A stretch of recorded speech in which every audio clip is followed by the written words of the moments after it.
You know, it's nights like this that I question myself, and I wonder why I sit down to watch professional wrestling on a Monday and a Tuesday night. Normally, when Monday Night Raw is so bad, SmackDown usually ends up being the better show. This week, it was nothing like that at all. Monday Night Raw was bad. SmackDown was just as bad.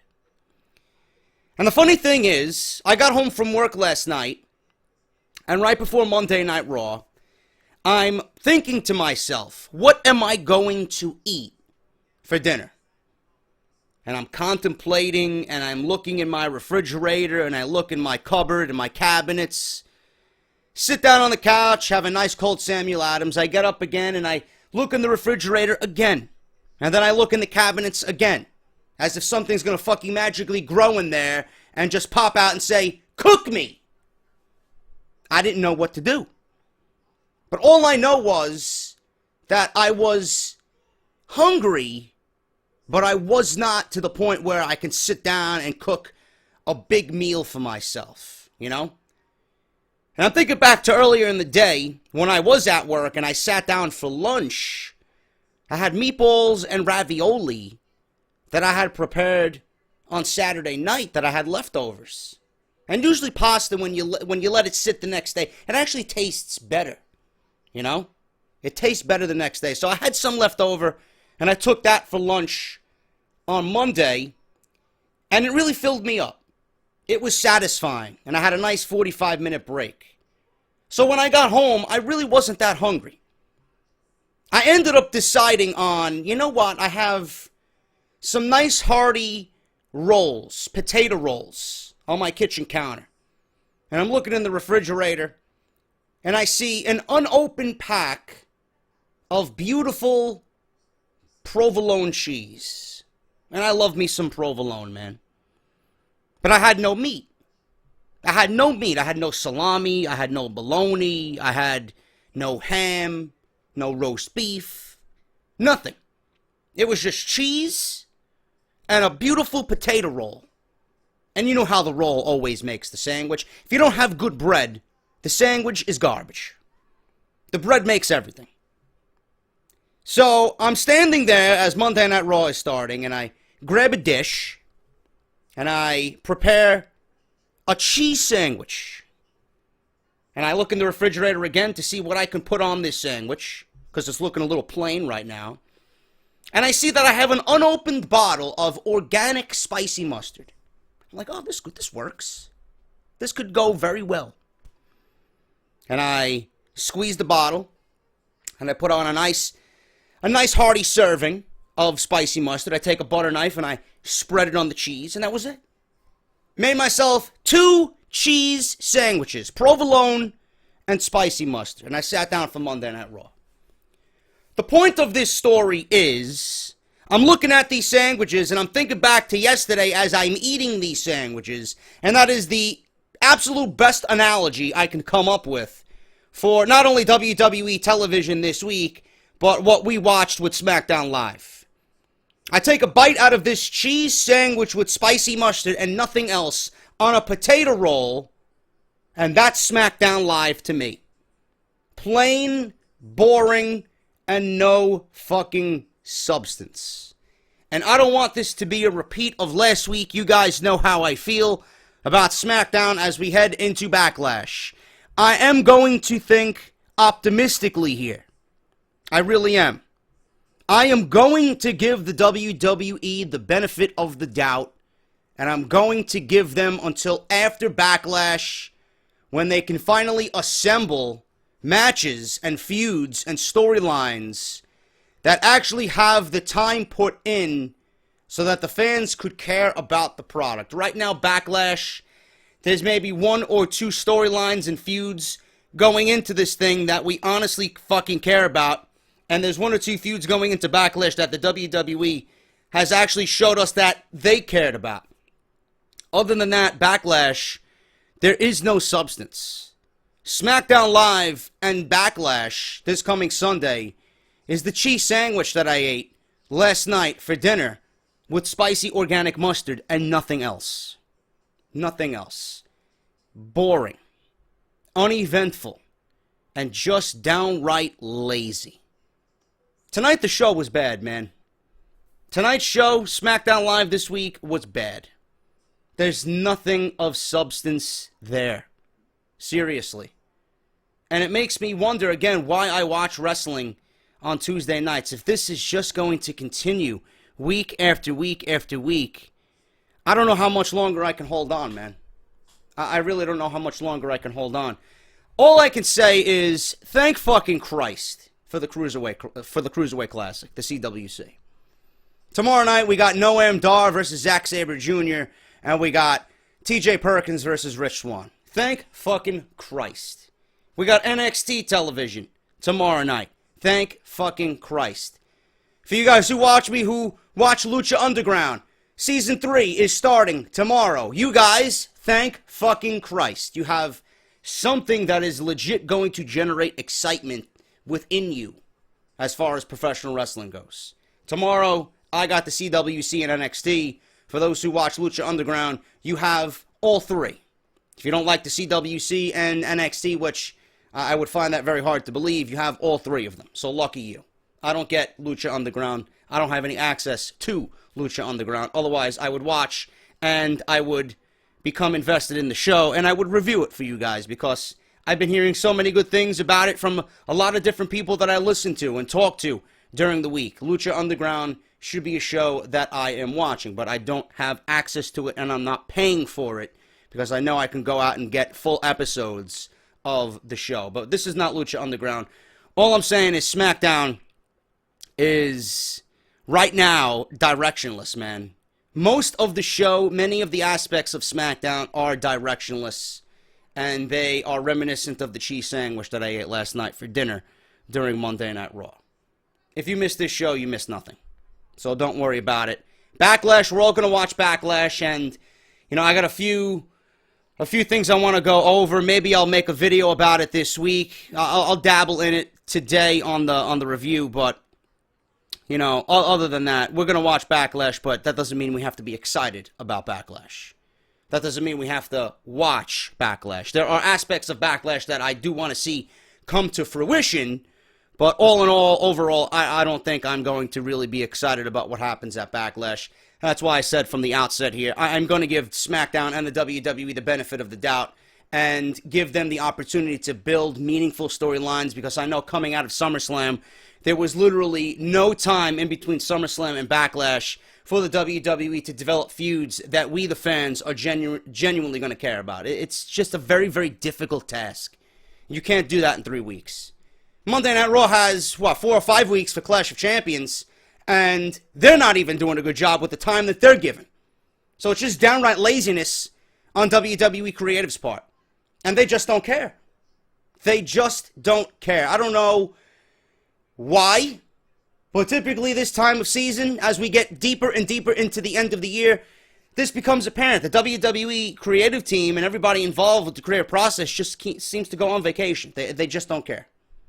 They just phone it in every single week up until the Royal Rumble, and that's when they come back all refreshed, and they got a nice fucking 4-month vacation from doing nothing and giving us nothing on TV that we genuinely care about, and then the Royal Rumble happens, and then they start putting on their fucking dunce caps and start thinking about, you know, what's going to happen here, what's going to happen with Mania, how are we going to book Road to WrestleMania, you know? It's the same old tired bullshit year after year. Every month should have something of interest for us fans. I mean, WWE takes no vacations. There's television every single week. They are live every single week. Unless they go to Europe and they tape a Raw and it's not live because of the time differences. But it is live every single week. Storylines are developing every single week. Why, as a creative writer, are you going to sit there and not do your job as a creative writer? SmackDown is not creative. It seems like the same thing could be said from Monday Night Raw. Nothing is creative. They got glimpses of fucking creativity here and there, but the overall shows have just been downright fucking lazy, as if nobody wants to work. And as a fan, it's very, very frustrating. It's very frustrating. There's no reason for Kane to be on my television.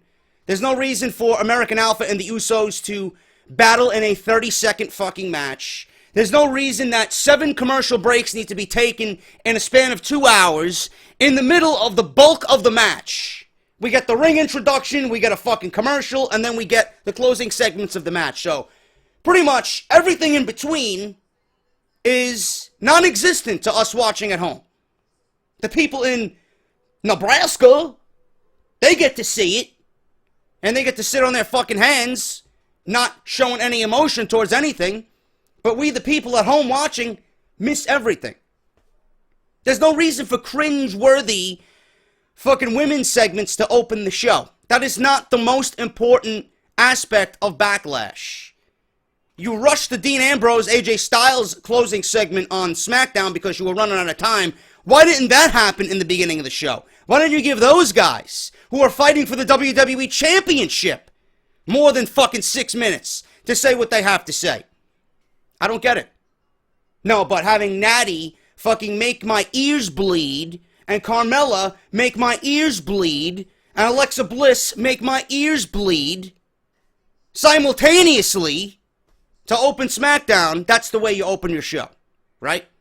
Or you couldn't give us an American Alpha versus Usos match that went 15 minutes to really show how important and epic a tournament should be for the tag team championships. No, you want to do your thing in 30 seconds and then do the heel turn. After American Alpha, was automatically penned the favorites in this tournament, that all could have been done. What we seen with those guys could have been done with a great match. And we'll talk about that as the review goes on, but aspects of this show just fucking frustrate the shit out of me. Why is Kane on my television? Why is Fandango dancing in the ring with some fucking hillbilly tattooed horror in the middle of the ring on SmackDown? Why? What purpose does this serve for Backlash? Nothing. Nothing. And then you had commercial on top of commercial on top of commercial, and it spells a terrible fucking show. It's easy to be frustrated. And people want to know why I get frustrated with WWE. Again, I state to you, if you are okay with mediocrity, you are okay with the WWE nowadays. I am not. You look at the rosters, you look at the shows, you look at the changes that have made to make this feel like a new era. It may look like a new era, aesthetically, but underneath this bullshit that we're seeing on Monday night and Tuesday nights now, it is the same old shit. It's a new era with a new fucking coat of paint on it. And that paint is starting to fucking peel away and fade away and chip away. This is not a new era. This is WWE under the umbrella of a new era, resorting to the old era bullshit. And if you're okay with this, then fine. You go ahead and enjoy your shows. I'm not going to sit here and pussyfoot around the problems. I'm not going to sit here and fucking get on my hands and knees and fucking suck the proverbial WWE dick. I'm not going to do that. The shows are bad. I'm going to sit here and show you and tell you what needs to be done and how I could sit here and look at things optimistically. But other than that, I'm not going to fucking pussyfoot around the core problems of these shows. They are awful. This is not what I expect from a new era. This is not what I expect from SmackDown. This is not what I expect from the WWE after a brand extension. We're not getting a brand extension, and that's why I said again, and I'm going to repeat it for a third time, I'm going to give the WWE till after Backlash. If they do not deliver quality television with storylines that have actual meaning and development, there's no hope for this fucking brand split. There's no reason for a brand split at all. I'm going to give them till after Backlash. I'm going to go into this, and hopefully the things that need to happen on Sunday happen. If not, we're already on the wrong path anyway, so what's the fucking point? SmackDown was awful. Anyway, the show opened up with a absolutely cringeworthy segment with Daniel Bryan in the middle of the ring pandering to the E! Network as he promotes his wife's Total Bellas show with Nikki Bella. Right? He's in the ring promoting that, promoting the six-pack challenge, which will be an elimination match. Thank fucking Christ, because I'm under the assumption that this six-pack challenge was one pin and you're the winner. So thank you for making an elimination match, which it needs to be anyway to fill the 3-hour time slot for this event anyway. Because how many matches do you have on the show to begin with? 5? You got to give the women enough time to develop a story in the ring as they fight for the championship to crown a first ever SmackDown Live Women's Champion. The elimination rule is good. So they got that right. But the entire segment was fucking cringe. Out comes Becky. She talks about being the #1 female SmackDown draft pick. Her journey has brought her here. And Natalya comes out, and I don't know if you guys feel the same way, but I look at Natty, and I love Natty when she's in the ring. I think she's fucking great. She had some damn good matches with Charlotte this year on the main roster, and she's a great hand to have in the division. But her facial expressions and her fucking voice on the microphone is absolutely cringeworthy to the point where I want to gouge my eyes out and throw them at my television. Terrible. Absolutely terrible. Then out comes, with no theme music, Alexa Bliss, Naomi, Nikki Bella. They all stand in the ring, and they're all giving you reasons why they're going to win the Women's Championship. And they're all bickering like the fucking 4 cows that you see on The View on Channel 7 ABC during the week. And they're all bickering, and Becky is there just laughing away, and Natalya says, whoa, stop it. Hold on, hold a second. You know? This is what Becky Lynch wants. She wants us all to turn on each other so that she benefits in the end. And then Becky's like shaking her head. No, that's not what I want. And that's pretty much it. Everyone gets catty about their nicknames, and the heels accuse Becky of turning them all against each other. Naomi and Nikki run out to save Becky, I believe, right? They save Becky to save Becky, and the villains, the heels, leave. So that was pretty much it. Nothing happened there that legitimately made me care more about the match than I should. And it ended up that all 6 women were put in a 6-man tag later on that night for SmackDown Live. Who gives a shit? Absolutely disgusting segment filled with terrible acting and cringeworthy fucking moments. Seriously. I mean, the women need to be the least scripted out of everybody, because when they have to fucking sit there and recite lines back that are fed to them by creative writers, it comes off worse than it happens with the guys. Awful. Absolutely awful. The women really need to get it together, and I want to feel real emotion when it comes to the women. Because the women right now, they are being treated as more important than what we see on Monday Night Raw. Nia Jax has been fucking squashing jobber after jobber after jobber. You got Sasha, who's hurt. You got Charlotte and Becky, not Becky. You got Charlotte and Bayley, and you got Dana Brooke. So the women's division on SmackDown actually has more going on right now, surprisingly, than the women on Monday Night Raw. Which I thought would be the other way around, but the women need to be less scripted, and they need to just go out there and just fucking, I don't know. Something needs to happen there where they just don't sound like they did tonight. And honestly, I'm at a loss for words because it's so fucking bad. I don't know what else to say. I honestly don't know what else to tell you guys. It was awful. But why this happened to open the show, again, it confused the shit out of me. You got AJ Styles and Dean Ambrose in the ring for 6 minutes talking about why AJ Styles and Dean Ambrose are actually fighting at the pay-per-view. And this segment went 15 minutes. For what? For what? All the women deserve are 6 minutes. You don't need to fucking tell me for 15 minutes about a six-woman, six-pack challenge elimination match for the title. I want 15 minutes to be given to the fucking WWE Championship. WWE got their priorities fucked up tonight. Don't know who booked this show, but this segment should have lasted 6 minutes, and what happened to close the show should have been placed at the beginning of the show. Don't know what happened here. This entire show was a complete clusterfuck. Completely. The Miz versus Apollo Crews. Now, this match went 10 minutes. It was actually better than the match they had at SummerSlam. Not surprising. Non-title. Ziggler's on commentary. And The Miz beats Apollo Crews with a skull-crushing finale because Dolph and Miz have a little interaction at the announce table, and Miz slaps Dolph's face, slaps him in the jaw, only to have The Miz shove Crews into him. Quick post shot on the outside, and that stuns Crews. Miz throws him back in the ring.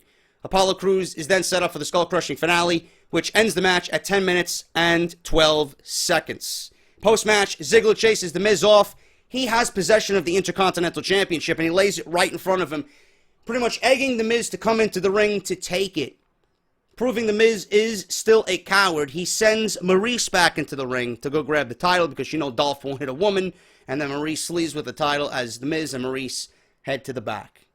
So I don't know what's going on here with that. The Miz, after that scathing promo on Daniel Bryan, hasn't turned it into anything.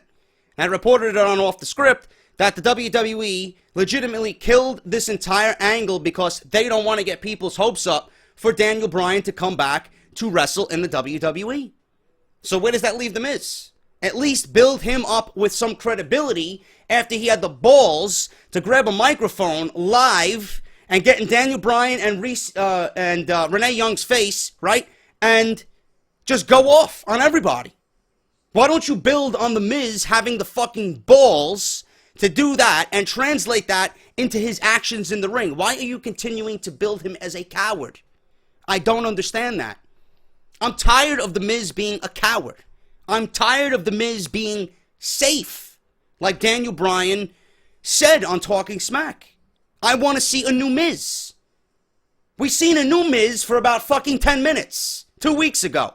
And now we're right back to the same old bullshit with The Miz. Cowardism and running away from everything that is in front of him. And I thought Apollo Crews was going to win this match by some way. I thought maybe Dolph Ziggler would interfere and cost The Miz the match. But Apollo Crews, again, shows you that the guy should have never been brought up from NXT. And I said this on Twitter with some fucking goons telling me, oh, JD, there's an underlying storyline with Apollo Crews, man. Where? Is the underlying storyline with Apollo Crews is that the guy's a fucking waste? That he's a fucking nobody on the SmackDown Live roster? What storyline is there that I should be patient with Apollo Crews? There's nothing there with him. There's no plans for Apollo Crews. The guy's been on the main roster for fucking 3 months now. Well, actually more than that. You got April, right? May, June, July, August. We're in September. 5 months he's been on the fucking roster. You mean to tell me they got a fucking plan for this guy after he debuted the night after WrestleMania? If there was a plan for Apollo Crews, it would have been in place already. There is no plan. There is no plan. After a brand split with all the talent that they had, the plan should have been to push guys that were not receiving TV time on Monday Night Raw with the entire roster as one. Now that you have SmackDown Live, you got guys like Corbin and Apollo Crews just wasting away. You're still not using them. There is no plan for Crews and Corbin. So don't tell me that I'm wrong. Apollo Crews should have never left NXT. Never. It would have given him the opportunity to develop character, and it would have given him the opportunity to develop more and get more personal with the fucking fans. So that in turn they care about him, and then when he was brought up to the main roster, he would have a little bit more fanfare when he debuted in front of the main roster crowd. They would know who he is. We still don't know who he is, and he still hasn't gotten a big victory on the main roster. I'm still waiting. The guy can have all the athleticism in the world, and Jim Ross has been quoted to say, this guy is a future blue chip fucking athlete for WWE. Where is it? 5 months now of wasted fucking opportunity with Apollo Crews. I'm still waiting. Before you know it, it's going to be too little too late. Because that's how WWE operates. Again, I'm going to give them until after Backlash. But Apollo Crews, still, no character, no personality. He doesn't have any relationship with the fucking audience. Who the fuck is he? And why should I care? They've given me no reason to care about Apollo Crews. I understand The Miz needed to look good going into Backlash with his IC title match against Dolph Ziggler, but when is Apollo Crews going to get a solid victory so that fucking people don't consider this guy a failure and a joke? All the pretty flips in the ring can only go so far. If the guy is not winning matches, nobody is going to fucking care. Simple as that. And there is no plan for Apollo Crews at all. 5 months of nothing doesn't mean that WWE has some sort of sick, twisted plan for Apollo Crews. He's just another fucking nobody on the main roster that WWE doesn't know what they possess. They don't know the talent this guy possesses. And with a thinned out roster, you think the WWE would push one of their best athletes? Of course not. Mind-boggling. Absolutely mind-boggling to me that Apollo Crews is being wasted 5 months, even after a brand split, in which he's probably the best athlete on that roster right now with AJ Styles. Mind-boggling. This is why I get frustrated. This is why the fans are frustrated. I understand he needs some sort of personality and character, but you can't have that shine through if you're not giving him an opportunity and wins. Again, it's a waste. They show a video on American Alpha and the Usos. That match was going to happen later on in the evening. Finally, something that I could look forward to. We'll talk about that in a second. Bray Wyatt talks about about men having to fight to survive, and he talks about how they learned to deal with predators who only knew how to hunt and kill. The predator didn't know how to create, and one day they became a plaything. History repeats itself, and Orton is no longer the predator he once was. Bray is the evolution of man, and at Backlash, predator becomes prey. Bray Wyatt continues to call himself a god. Listen, if Bray Wyatt was a god, he'd be undefeated. He is not a god. Bray Wyatt, listen, I love Bray Wyatt to death. I think Bray Wyatt should be WWE champion. I think Bray Wyatt deserves more than anybody to have a fucking opportunity at the top spot on SmackDown. And the brand split was going to benefit someone like him directly. But it has yet to do so. Bray Wyatt, you heard one fucking promo, you heard them all. It sounds fantastic, but underneath everything he's saying, it is the same shit. Unless Bray Wyatt wins, nobody fucking cares. That's all I gotta say about that. Bray can look good, he can look scary, he can sit in the darkest fucking place on the planet with nothing but a fucking lantern and a rocking chair. I don't care. Give this guy a fucking win on pay-per-view and then come ask me what I think. Other than that, I don't fucking care. And if Bray Wyatt walks into Backlash and loses to Randy Orton, I give up all hope on Bray Wyatt. I don't want to hear another word from this fucking guy's mouth because whatever he's saying obviously holds no credibility in the WWE. Nikki Bella, Becky Lynch, and Naomi versus Alexa Bliss, Natalya, and Carmella. This match went 12 minutes, and it was nothing but fucking sloppiness after sloppiness after sloppiness. The main thing here is that the feud between Carmella and Nikki Bella continues as Carmella made Nikki Bella tap with the code of silence at the end, 12 minutes and 53 seconds. Listen, this women's match can only go one way in my eyes. Naomi is not going to win the title. Alexa Bliss is not going to win the title. Natty is not going to win the title. Carmella is not going to win the title. Becky Lynch is not going to win the title. WWE is going to give the title to Nikki Bella because Total Bellas is debuting in October.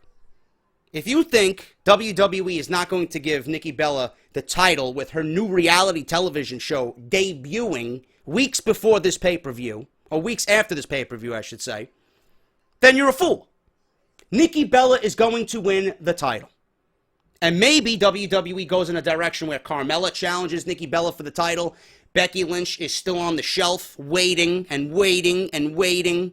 Maybe she has a little feud with Natty to pretty much hold her over. But Nikki Bella, in my eyes, is going to get the Women's Championship because of her reality show. And they want to make the show look good by promoting the star of the show as its female lead in the division. And what better way to do that than to give her the Women's Championship?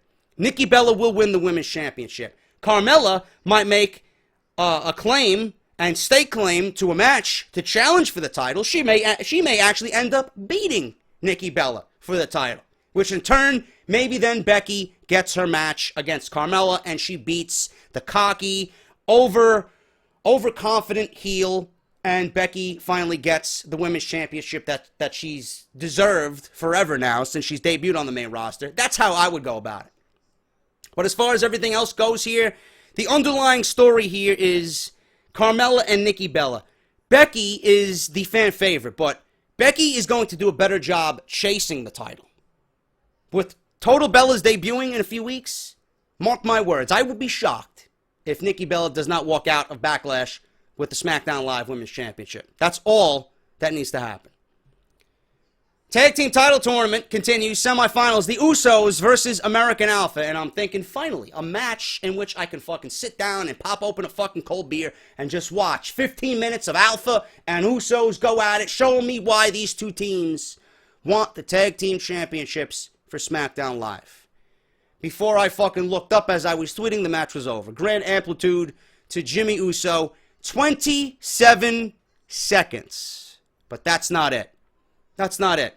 The WWE finally, which they should have did with Roman Reigns years ago, finally turned the Usos heel. Now, I'm going to say this to you guys if you're watching me. Listen, the Usos are beginning to turn heel. They have not done so yet. They have not done so yet. The wheels are in motion. Tonight doesn't signify a full-fledged 100% heel turn. All I will say is this. The wheels are in motion. They are going to do something at Backlash that is pretty much going to put the nail in the coffin on their face run. It is over. It is over. I believe what happened tonight is going to play a major role in the finals of this tag team tournament.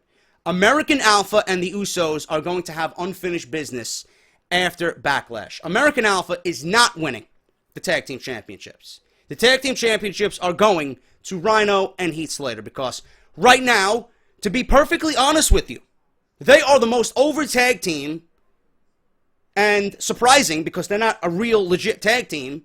American Alpha came in with so much fanfare, so much hype. They are not the most over tag team on SmackDown Live.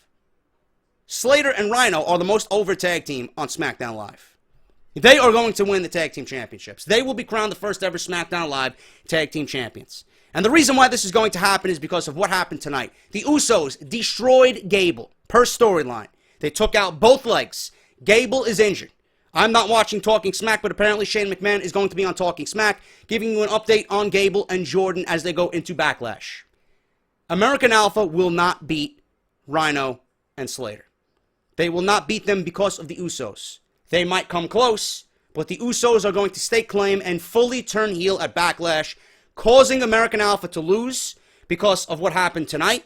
They're going to push American Alpha to the limit, and they're going to ruin the chances for American Alpha to be the first ever tag team champions.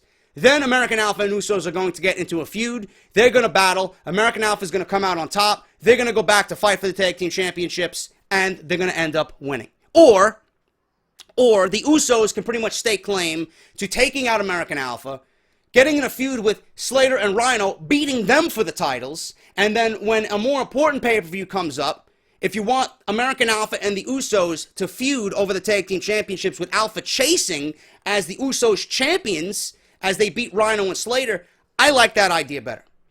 All in all, I think what we've seen tonight from the Usos is going to set them up with American Alpha a couple weeks into the future. I think Rhyno and Slater are going to win the titles simply to get Slater a contract so that he's a employee of SmackDown Live. That storyline's over. The feel-good story, the Cinderella story, is going to win at Backlash because of the Usos' help. Then the Usos are going to challenge and beat Rhyno and Slater for the titles. They're going to be heel tag team champions. And they're going to go into a feud with American Alpha, and American Alpha is going to come out on top, chasing the titles. The baby faces end up getting revenge. That's what I think is going to happen. But the Usos are finally heel. Not yet completely. It will happen. The full transformation will happen at Backlash. Now all they got to do is shed the fucking face paint, get rid of the colorful outfits, go all black, have a new attitude, and they pretty much came out on SmackDown and said the fans wanted to fucking treat us like shit for months. Now, we're going to take back what's ours. New attitude, new change, fuck the fans, without pretty much saying all that. That's exactly what Roman Reigns needs to do. You people have fucking come to every arena across the fucking United States, across the world, to boo me. You don't appreciate a goddamn thing we did for you, they said. Same thing Roman Reigns needs to say. You don't appreciate a goddamn thing I've done for you, fucking getting in this ring, giving you my fucking blood, sweat, and tears, and you want to fucking disrespect me? Fuck you. That's what he needs to say. Without cursing, without using the F-bomb, that's pretty much what the Usos said after the match was over. Good on them. WWE made a great decision to turn these guys heel. Now the Usos are more intriguing and more interesting than they've been in years. It's amazing what a fucking heel turn and a change in attitude can do for a fucking superstar. Great stuff. Can't wait to see what happens. I'm more interested now to see what happens with the tag team titles than I was when this tournament started. What do we got here? Kurt Hawkins is coming to WWE. Did anybody fucking care when this guy was around 5-6 years ago? No. So nobody's going to give a fuck now. Tag team title tournaments. Again, this the second semifinal match. The Hype Bros versus Heath, Slater, and Rhyno. The crowd was more over for Rhyno and Slater than anything else on this show. Just goes to prove to you that I'm right, that Rhyno and Slater are going to win the tag team championships on Backlash. And they win 7 minutes and 18 seconds. This match was more commercial than anything. Start of the match, huge commercial break in the middle for about 4 minutes, and then we get back and we see a gore to Zack Ryder, 7 minutes and 18 seconds. They move on to the finals. They will fight American Alpha at Backlash. And then finally we had the closing segments of the show, which featured Dean Ambrose and AJ Styles. Pretty much what it was Dean Ambrose and AJ Styles confronting each other as they build hype towards their match. This match legit only had 1 week of interaction between these guys. This is what needed to happen. The first week this match was fucking booked. Dean Ambrose hands AJ Styles a bag. A gift in the bag was nothing but an old bowling trophy that Dean Ambrose had won many years ago. So he says, here you go. You know, this is the only trophy you're going to end up winning. Right? And Dean Ambrose says, you may be the best wrestler. You might have been the best wrestler on the night of SummerSlam in which you beat John Cena in a wrestling match. But when you get in the ring with me, this is a fucking battlefield. I fight, and I drag people underwater to the depths of God knows where, never to return. Dean Ambrose acting tough. I like the way Dean Ambrose handled himself on the microphone tonight. I think he's got great skill on the microphone. He's come a long way in that department. I really like his intensity, and I like his direct attitude when he's confronting an opponent. I like that. AJ Styles pretty much said, listen, you know, you treating me like a joke. John Cena didn't treat me like a joke. John Cena took me very seriously, and look what happened to him. I got my trophy right here. I got this from John Cena, and I'm going to take the fucking WWE Championship off of you at Backlash, and that's going to be the only trophy that I'm taking home at the end of Sunday night. Pretty much ended with a low blow by AJ Styles because AJ Styles feels Dean Ambrose is treating him like a joke. Low blow, and then the show quickly goes off the air. 6 minutes. I wanted to see more from these guys, but the segment ended so fucking goddamn fast. This should have happened in the beginning of the show, and the women's segment should have happened somewhere in the middle. This show was all fucked up. They got the placement of everything wrong. It was just nothing. It was unorganized, sloppy, and lazy. Some things were very good on this show. Some things were done very good. But all in all, Backlash is not looking like a pay-per-view that is must-see. And I'm really sorry to say that, you know? I'm really sorry to say that. Especially with the Usos match tonight. You know, it was great that they finally got the wheels of motions for a heel turn, but it was disappointing in the end when I expected these two teams, being the top 2 teams in the division, to go out there and have a fucking 15-minute match and just blow us all away in the main event. 27 seconds. WWE just, at the end of the day, with this show, lazy, uncreative. They got some things right, but going into Backlash, even on a go-home show, again, I sit here just like I said last week, I just don't fucking care. But the optimism is there, man. In certain situations, in certain circumstances, I do see the optimism there. I'm very optimistic about some things. Overall, it's very tough to be positive when WWE is not giving us any positivity back in return. That's my SmackDown review. Hope you guys enjoyed it. If you did, hit that thumbs up. Let me know what you guys are thinking about everything that happened on tonight's show. I got videos coming, man. Backlash news. I got big breaking news stories coming out. Going to get you guys up to speed on everything tomorrow with several videos, so make sure you tune in right back to the channel right here on YouTube.com. If you guys listen on iTunes, Podbean, Stitcher Radio, Audio Boom, and Google Play Music, all I ask of you is if you're on iTunes, leave me a 5-star rating and a comment. Podbean, follow me on there. Leave me a comment as well. Google Play Music. We're ahead of Ric Flair's podcast, so that must mean we're doing something right, man. So if you guys are listening to the audio version of this podcast after it goes up on YouTube, leave me some support on there as well. Check out the Patreon page, patreon.com/JD from NY206. If you guys don't want to pledge on the Patreon account, you can always buy a t-shirt, barbershopwindow.com. Look for Off The Script in the search bar. It'll take you right to my online shop. Visit my friends over at WrestleCrate, Wrestle Rumble, and you got the WWE Slam Crate. Use the coupon code JD from NY for 10%. If you guys want Wrestle Crate, JD sent me for an instant 10% off everything right then and there. Follow me on Twitter at JD from NY206 and subscribe to the YouTube channel if you have not done so already. I will be back on YouTube.com for the Cruiserweight Classic review as well as NXT review for tomorrow night. Until then, I am JD. Thank you guys for listening to me, and I'll see you all on Wednesday night for the Cruiserweight Classic. Talk to you guys later.